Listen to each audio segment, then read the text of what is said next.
नमस्कार दर्शकों, मेरा नाम है गौरव अग्रवाल और आप देख रहे हैं टीवी9 डिजिटल। पिछले कुछ सालों से एक बात बड़े भरोसे से कही जाती रही, इलेक्ट्रिक कार्स ही आने वाला कल है, यही भविष्य है। सरकारों ने इन्हें आगे बढ़ाया, कंपनियों ने बड़े बड़े वादे किए और दुनिया ने मान लिया कि पेट्रोल और डीजल का अध्याय अब खत्म होने वाला है। लेकिन अब कहानी उसी मोड़ पर खड़ी है जहां सपनों से ज्यादा जोर हकीकत का होने लगा है। यूरोप इसका सबसे बड़ा उदाहरण है, वही यूरोप जिसने 2 साल पहले ऐलान किया था कि 2035 के बाद पेट्रोल और डीजल कारों पर पूरी तरह से ताला लगेगा। यह फैसला सिर्फ एक नियम नहीं था, यह यूरोप की ग्रीन डील की आत्मा था। मकसद बिल्कुल साफ था, जीरो एमिशंस यानी पेट्रोल डीजल से पूरी विदाई और पूरी तरह इलेक्ट्रिक व्हीकल्स की ओर शिफ्ट। यूरोप आर्थिक रूप से संपन्न भी है और उसका इंफ्रास्ट्रक्चर भी अच्छा है, लेकिन अब वही यूरोप अपने ही फैसले पर दोबारा सोचने को मजबूर है। अब वहां इस बैन को सॉफ्ट करने की बात हो रही है।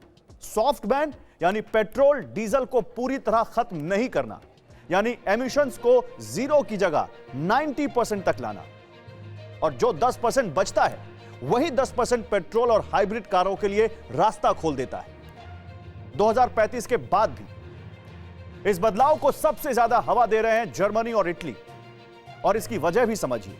यही वो देश हैं जहां फोक्सवैगन, BMW, मर्सिडीज बेंज और रेनो जैसे यूरोप के सबसे बड़े कार मेकर्स बसे हुए हैं। पहली बड़ी वजह है ग्राहक। कंपनियां साफ कह रही हैं कि लोग ईवी उतनी तेजी से खरीद ही नहीं रहे जितनी तेजी से सरकारें या कंपनियां उनसे उम्मीद कर रही थी। और इसकी वजह कोई नॉस्टैल्जिया नहीं है, सीधी और कड़वी आर्थिक सच्चाई है। इलेक्ट्रिक कार्स आज भी पेट्रोल और डीजल कारों से महंगी हैं और आम खरीदार के लिए यही फर्क सबसे बड़ा बन जाता है। शुरुआती सालों में इलेक्ट्रिक कार्स को एक तरह का सरकारी बूस्टर डोज मिला हुआ था। सब्सिडी, टैक्स छूट, सस्ती चार्जिंग, फ्री पार्किंग, हर तरफ से ईवी को आगे बढ़ाया गया। लेकिन अब तस्वीर बदल रही है। कई देशों में सरकारें धीरे धीरे सब्सिडी कम कर रही हैं या पूरी तरह हटा रही हैं, और जैसे ही सपोर्ट हटा, इलेक्ट्रिक व्हीकल की असली कीमत लोगों के सामने आ गई। ईवी महंगी है, बैटरी महंगी है और ब्याज दरें भी ऊंची हैं। यही वजह है कि मांग उतनी तेज नहीं रह गई। जैसे ही सब्सिडी कम हुई, ईवी और पेट्रोल कार के दामों का फर्क अचानक बढ़ गया। जहां पहले ग्राहक सोचता था थोड़ा महंगा है लेकिन सरकार मदद कर रही है, अब वही ग्राहक कह रहा है इतनी महंगी क्यों लूं, पेट्रोल ही ठीक है। यूरोप के कई देशों में यही हुआ है। जर्मनी, फ्रांस और यूके जैसे बाजारों में ईवी की बिक्री की ग्रोथ स्लो या फ्लैट हो गई है। दूसरी वजह है चार्जिंग इंफ्रास्ट्रक्चर। लोग आज भी पूछते हैं लॉन्ग ड्राइव पर चार्जिंग मिलेगी या नहीं, बैटरी 5-6 साल बाद कितनी चलेगी, रीसेल वैल्यू क्या होगी। इन सवालों का साफ जवाब अभी भी हर देश में नहीं है, और यही अनिश्चितता ईवी की रफ्तार को स्लो कर रही है। तीसरी बड़ी वजह है चीन, और यही वो मोर्चा है जहां यूरोप सबसे ज्यादा दबाव में है। आज दुनिया में बिकने वाली आधी से ज्यादा इलेक्ट्रिक कार्स चीन से आती हैं, क्योंकि बीजिंग अपने ईवी मेकर्स को सब्सिडी देता है, जिससे उनकी गाड़ियां सस्ती बनती हैं और ज्यादा बिकती हैं। यूरोपीय कंपनियां खुलकर मानती हैं कि वो चीन की कीमतों से मुकाबला नहीं कर पा रही। चौथी वजह है नौकरियां। यूरोप की कार इंडस्ट्री लाखों लोगों को रोजगार देती है। सरकारों को डर है कि अगर बहुत तेजी से बैन लागू किया गया तो फैक्ट्रियां बंद होगी और नौकरियां चली जाएंगी। यानी पर्यावरण का फैसला सीधे राजनीति और रोजगार से टकरा रहा है। लेकिन यह कहानी सिर्फ यूरोप तक सीमित नहीं है।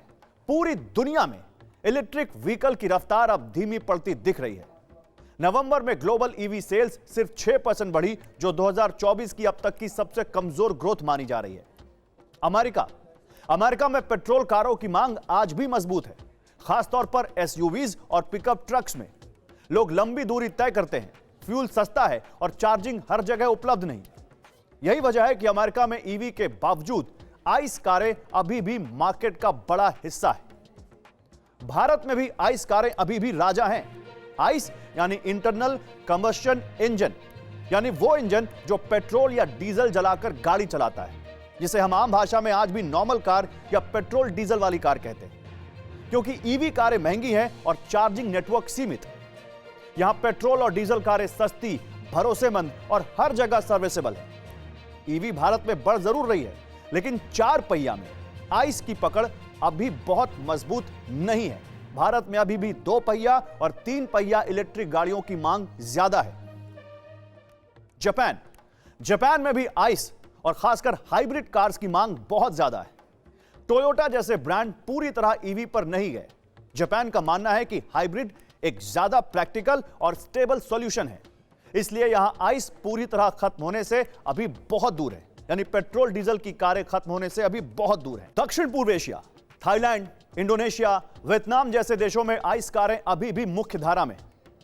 यहां ईवी इंफ्रास्ट्रक्चर सीमित है और पेट्रोल गाड़ियां ज्यादा सस्ती और सुविधाजनक हैं। लैटिन अमेरिका और अफ्रीका, इन इलाकों में ईवी अभी लग्जरी है, महंगी, कम चार्जिंग और महंगी मरम्मत। इसलिए आइस यानी पेट्रोल डीजल वाली कारें यहां की अभी भी रीढ़ बनी हुई हैं। सिर्फ आंकड़े ही नहीं बदले, ग्राहकों का मूड भी बदल रहा है। एक नया सर्वे बताता है कि दुनिया के आधे कार खरीदार अभी भी पेट्रोल या डीजल गाड़ी लेना चाहते हैं, जबकि सिर्फ 14% लोग पूरी तरह इलेक्ट्रिक कार खरीदने के मूड में। यानी ईवी को लेकर जो उत्साह था, उसमें अब ठंडक साफ दिखने लगी है। कंपनियां ये संकेत समझ रही हैं और इसका सबसे बड़ा उदाहरण है फोर्ड मोटर्स।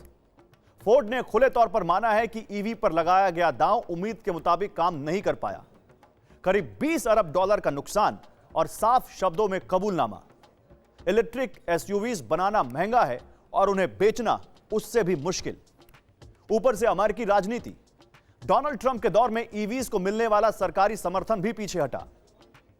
नतीजा यह हुआ कि फोर्ड ने अपना रुख बदला। अब कंपनी फिर से पेट्रोल और हाइब्रिड कारों पर फोकस कर रही है और अपने फ्लैगशिप ईवी प्रोजेक्ट को रोक दिया है।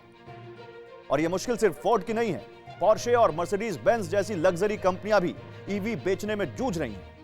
यहां तक कि जिनके ग्राहक पैसे की चिंता नहीं करते, जिनके पास कोई बजट की दिक्कत नहीं है, वहां भी इलेक्ट्रिक कार्स उतनी तेजी से नहीं बिक रही हैं। अब सारी तस्वीर जोड़कर देखिए, यह इलेक्ट्रिक कार्स का अंत नहीं है, लेकिन यह भी सच है कि ईवी का सफर उतना आसान नहीं निकला जितना वादा किया गया था।